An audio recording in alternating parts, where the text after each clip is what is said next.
chão abandonado, no rosto do pequeno e oprimido, na fome do operário sem emprego, eu te vejo, meu Senhor, tão excluído.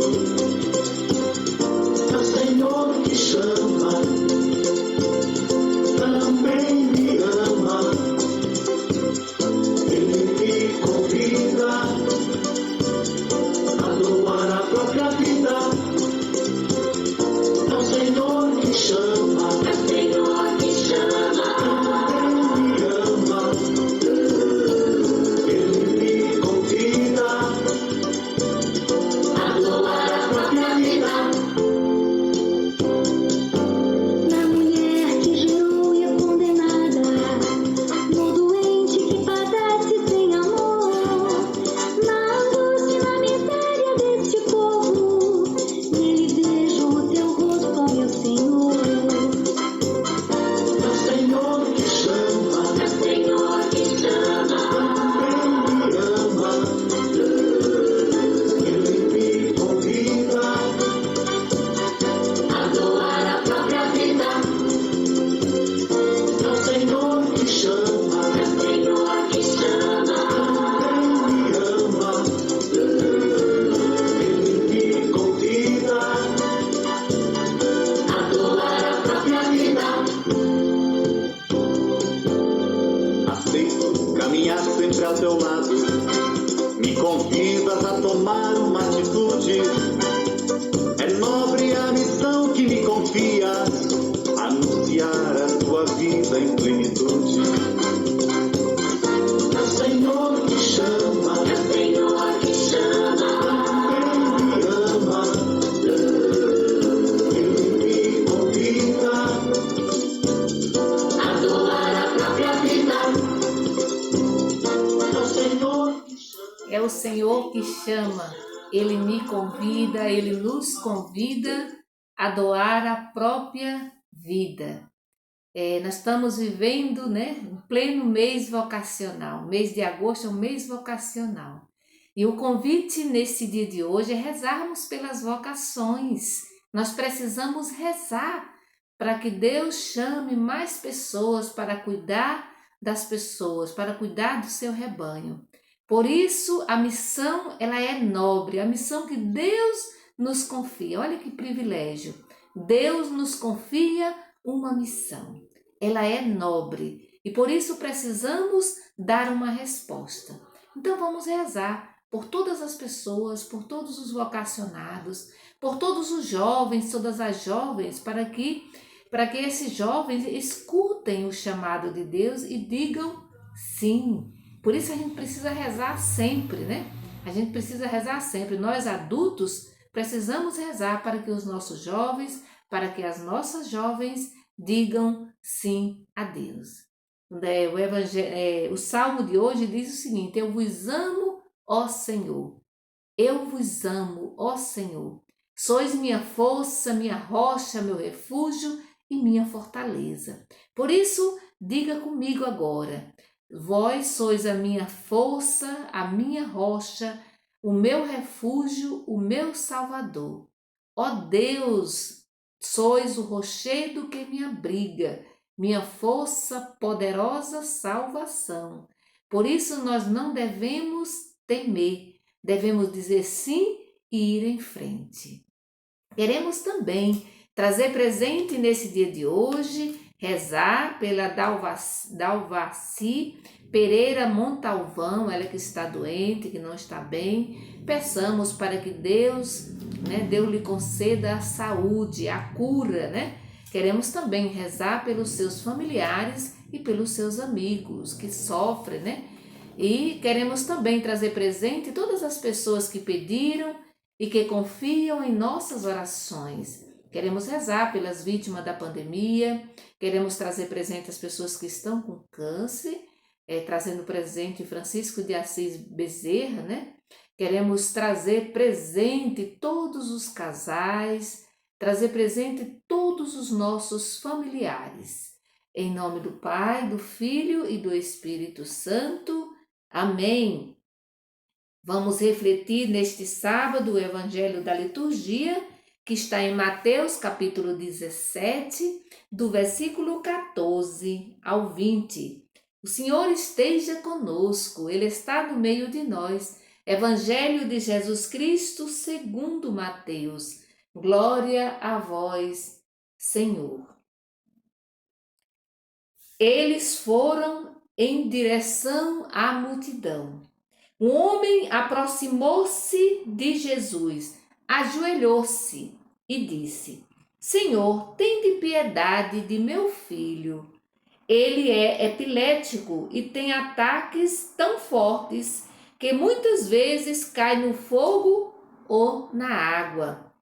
Eu os levei aos teus discípulos, mas eles não conseguiram curá-lo.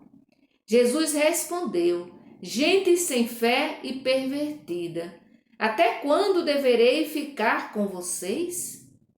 Até quando terei que suportá-los? Tragam o menino aqui. Então Jesus ordenou e o demônio saiu. E na mesma hora o menino ficou curado. Os discípulos se aproximaram de Jesus e lhe perguntaram em particular: Por que nós não conseguimos expulsar o demônio? Jesus respondeu: É porque vocês não têm bastante fé. Eu garanto a vocês, se vocês tiverem fé do tamanho de uma semente de mostarda, podem dizer a esta montanha: Vá daqui para lá, e ela irá. E nada será impossível para vocês. Palavra da salvação, glória a vós, Senhor.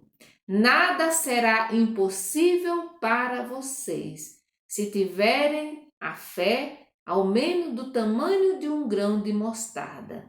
A semente de mostarda é a menor das sementes. E aí Jesus vai dizer, se vocês tiverem a fé do tamanho de um grão de mostarda, vocês vão conseguir fazer com que até as montanhas saiam do lugar. Interessante, né? Então aqui Jesus inicia dizendo que Jesus se encontra no meio da multidão. Se aproxima, e aí se aproxima um pai desesperado, um pai angustiado.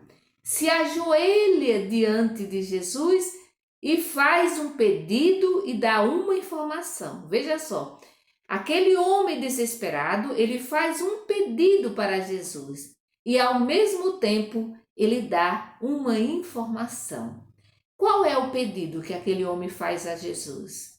Que Jesus cure o seu filho, que é epilético, e por isso tem ataques fortíssimos, caindo muitas vezes no fogo ou na água. Ou seja, essa pessoa, esse filho, está exposto ao perigo. Um sofrimento certamente para toda a família.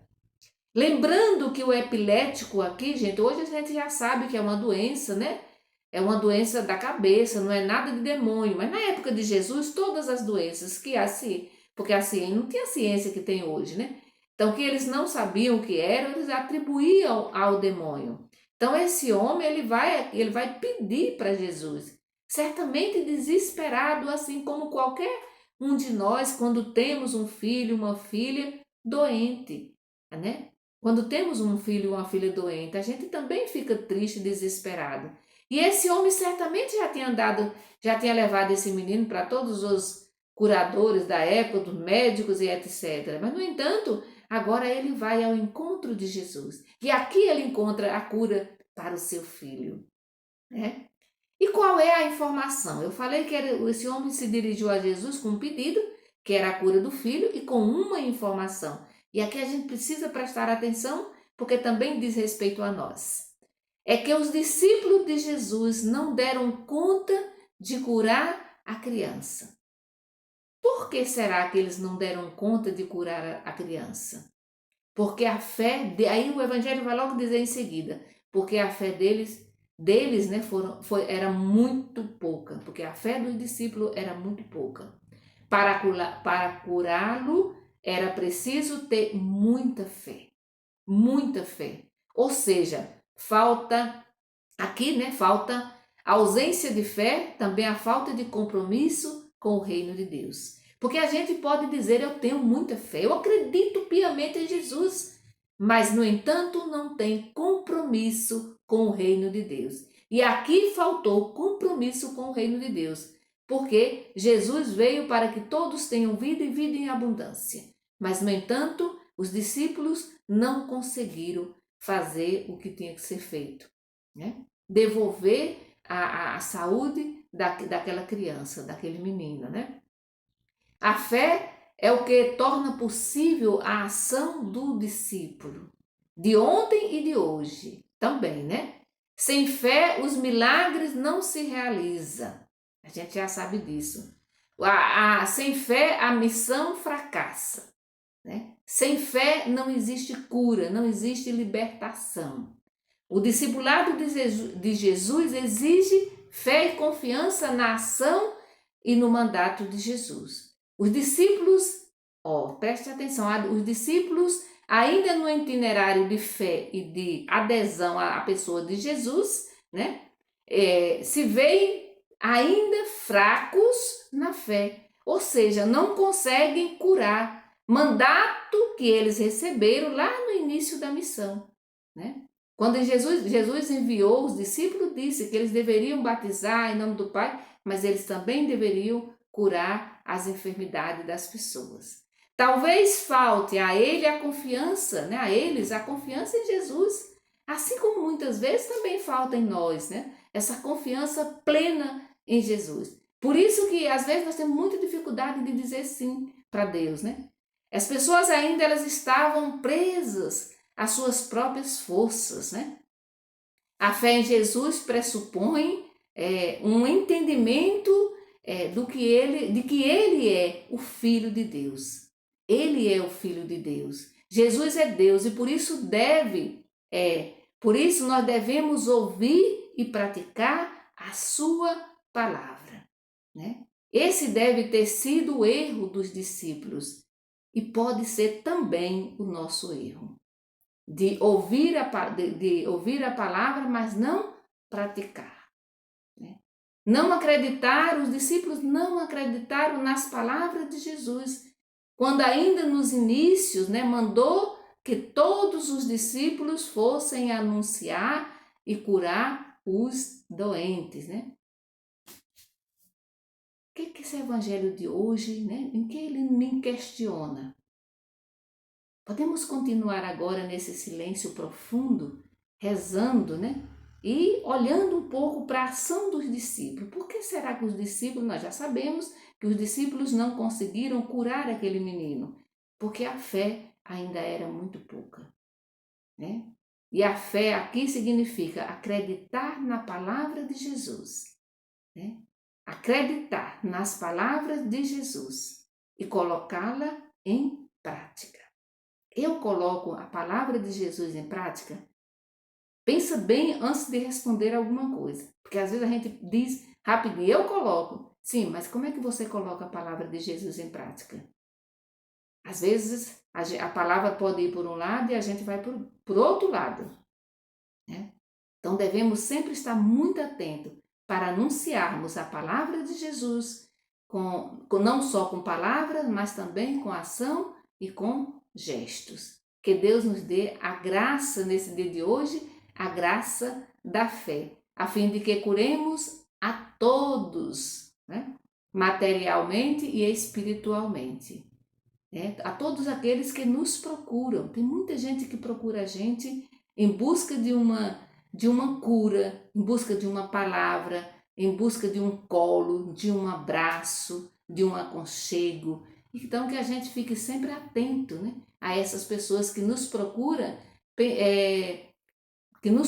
em busca de um aconchego, mas também de cura mesmo, de uma cura material, mas muito mais às vezes de uma cura espiritual. Então, que o Senhor nos abençoe e nos dê essa graça, a graça da fé. Em nome do Pai, do Filho e do Espírito Santo. Amém. Bendigamos ao Senhor e demos graças a Deus.